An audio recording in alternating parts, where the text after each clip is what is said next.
Hello everyone, today we are going to read Thomas and Friends Pocket Library. I'm sure you all will love this video, so stick to the end because you want to watch every single book. First, we'll go with Sandy and Carly, then Nina, then Diesel, then Connor, then Percy, and then Thomas. So, let's dive straight in and not waste any more time.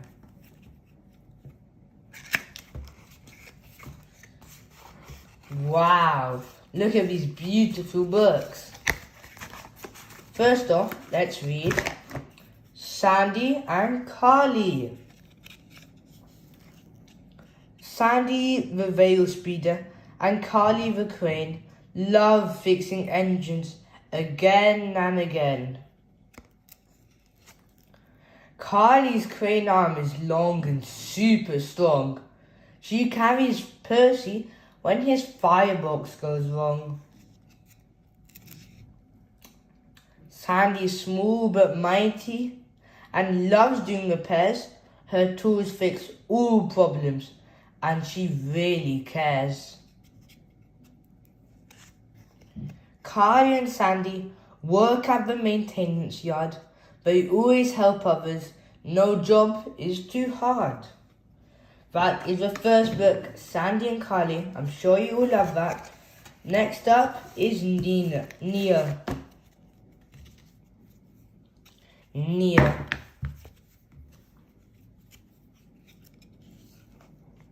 When Nia is in charge, nothing is boring. This orange engine loves exploring. She is full of ideas and fun things to do. Racing on a windy day, does it look fun to you? Accidents can happen. Nia skidded off the track. Thomas calls for help, so Carly can lift Nia back. All the engines love hearing Nia's tales. They're full of thrills on faraway rails. Wow! That's our first two done. I'm sure you also all love Nia. Next up, we have Diesel. Diesel and Thomas speed down the track. Both want to win, but who will be the first back? As well as racing, Diesel and Thomas love to chat. They can talk for hours about this and that.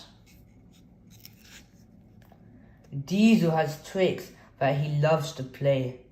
It's all in good fun and living up to each day. Diesel is kind and a good friend too. Thomas loves having him in his crew. Wow, that was an amazing book, wasn't it? Next up, we have Connor.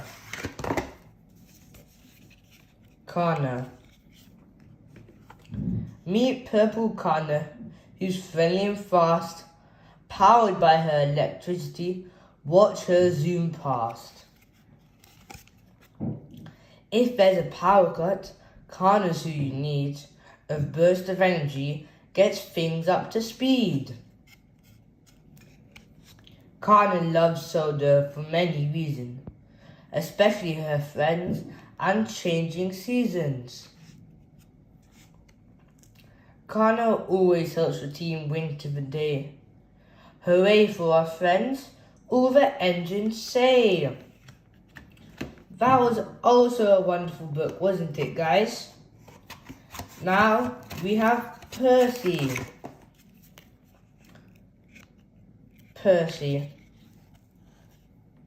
Look, it's little Percy, Thomas's best friend. He loves rushing along every track and bend. Percy helps animals, especially at the farm. A happy cow licks him as he gets to the barn. But being at the farm can be messy too. You can end up with milk and egg on you. Being with Thomas makes Percy's day. Racing on the track, hip hip hooray! Wow, I'm sure you all love that book too. Last but not least, probably the one you've been waiting for the most, Thomas. Here comes Thomas, ready to start his day. It's sure to be fun with lots of time to play. At the top of the hill, Thomas leaps into the air. Whee, he says, as he lands with care. When he meets Percy, Thomas has a surprise. Crystals in the cave, he can't believe his eyes. He tells Sir Topham Hatt about what they'd found. They'd discovered treasure growing underground.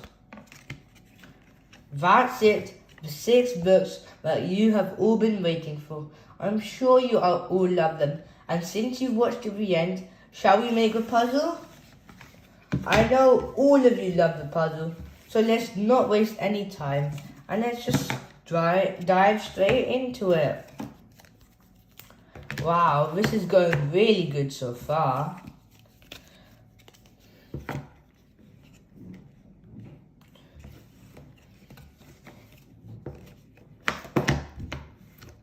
Wait, I think something's gone wrong. Can you see it? Wait, never mind. Here it is. Ta-da! I'm sure you all loved it and this puzzle. So here was today's Pocket Library, Thomas and Friends.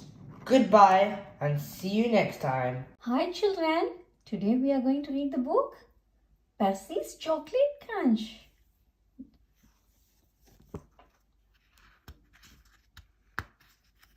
A Day Out with Thomas. Thomas and Friends, Percy's Chocolate Crunch. The Fat Controller's engines love being shiny and clean. Percy often has the dirtiest work to do, but he likes to be clean as much as any other engine. So washdowns are important to Percy. One day, the Fat Controller had some bad news. Due to a water shortage, no engine shall have more than 1 washdown a day. Usefulness before cleanliness. Percy was upset. I get very dirty. I need washdowns. Gordon only has them to feel important. I am important, sniffed Gordon. I am an express engine. You are a pouty puffer, Percy. No, I'm not, wished Percy, and he chuffed away. That day, Percy was loading coal trucks. He was trying extra hard to stay clean, but the troublesome trucks were being naughty. As Percy pushed them down the coal chute, they rolled forward. Before Percy could stop, he was under the chute. Cold dust blew everywhere. Oh no, coughed Percy. I'm filthy. Percy felt awful, but he knew he had to carry on. On the way to Brendam Docks, the troublesome trucks teased poor Percy even more. Clickety-clack, don't look back. Dirty Percy's on a track.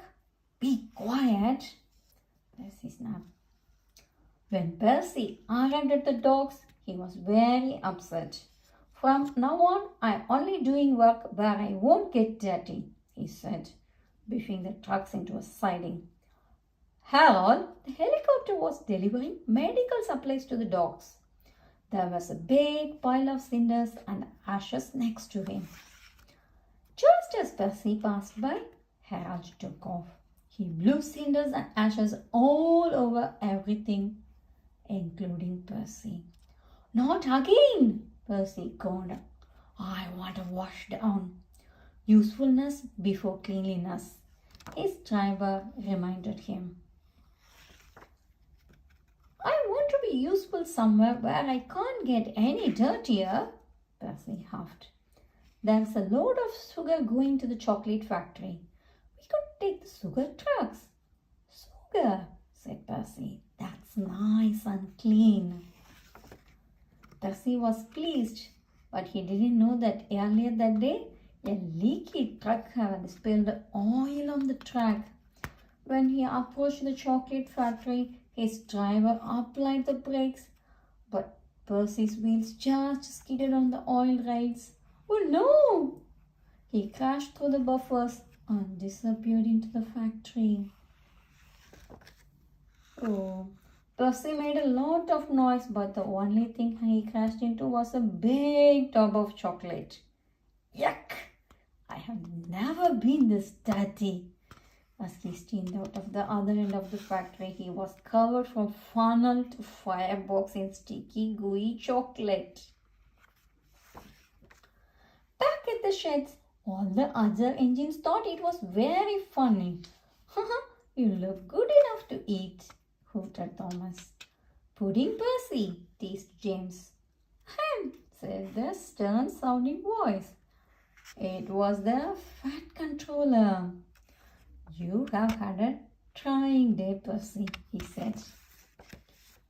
Yes, sir, replied Percy from beneath the chocolate. But you have showed us all that usefulness does come before cleanliness. So you shall have your wash down, and you shall have a new coat of paint. Oh, thank you, sir, exclaimed Percy. He was lost for words. Percy was beaming with delight. The end. Hope you all enjoyed reading this book with us. See you soon on another one. Until then, bye. We are going to see the book Thomas and Friends on Misty Island. Oh, looks like Thomas is getting stuck somewhere. Let's go and see what happens.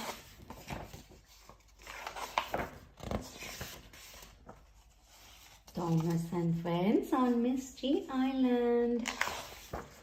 One day, Thomas and Edward had a special job. The mayor needed them to fetch Jobby wood from Misty Island. You will need our help, Bash, said Bash and Dash. The lock loaders can be naughty. That's right, added Ferdinand. Do you think Thomas listened? No. Well, Thomas had been to Misty Island before and he thought he knew all about it. He didn't need their help. Thomas showed Edward around the island, then he led the way to the Shake Shake Bridge. The logging station was just on the other side.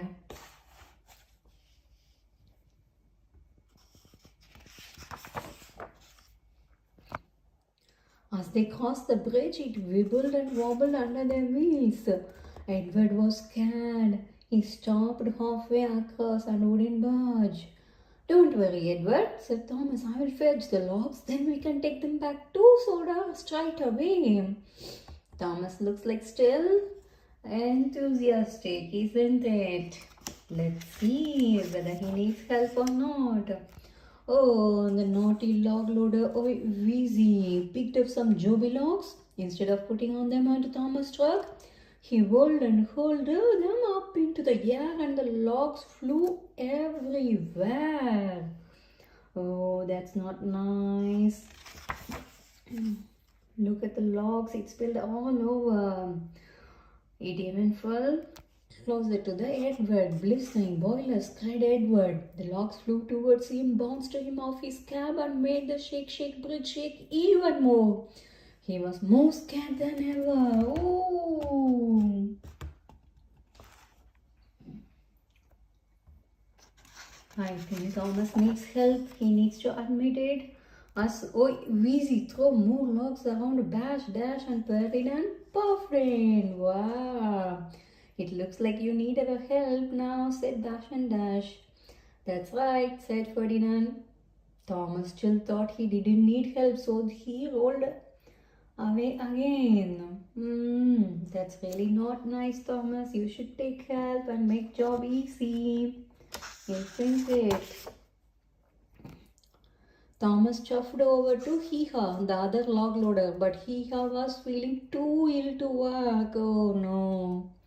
Just then James arrived with the fat controller. Hee-haw, wished and wished, and then coughed back, smoke all over them. Oh, I think the fat controller is going to get cross now. Thomas, boomed the fat controller. Logs are flying everywhere. Edward won't move, and you are late with your delivery. Sorry, sir. I thought I didn't need help. Now I will make things right. Thomas found Bash, Dash, and Ferdinand. I think I can't do this alone. Can you guys please help me? Oh, sure. Please follow what we say, said Buff and Dash. That's right, said Ferdinand as usual. They steamed back and went to the logging station. First, the three locomotives pushed Edward across the Shake Bridge. Next, they oiled the Hee-Haw's joints to make him feel better. They caught on the logs that OEVC threw in the air. Soon all the trucks were piled high with jobby wood. Wow, that's really quick. I think together they made the job very quicker. When the 5 engines delivered the word, the fat controller said, "You are all very useful engines. Yes, we make a great team," said all the 5, isn't it? I think when you are a team, you get the job done quicker and more efficient. We can help each other and work as a team. Beep, beep, beep, beep, beep. Bye from Thomas. See you all on the next book. Bye bye.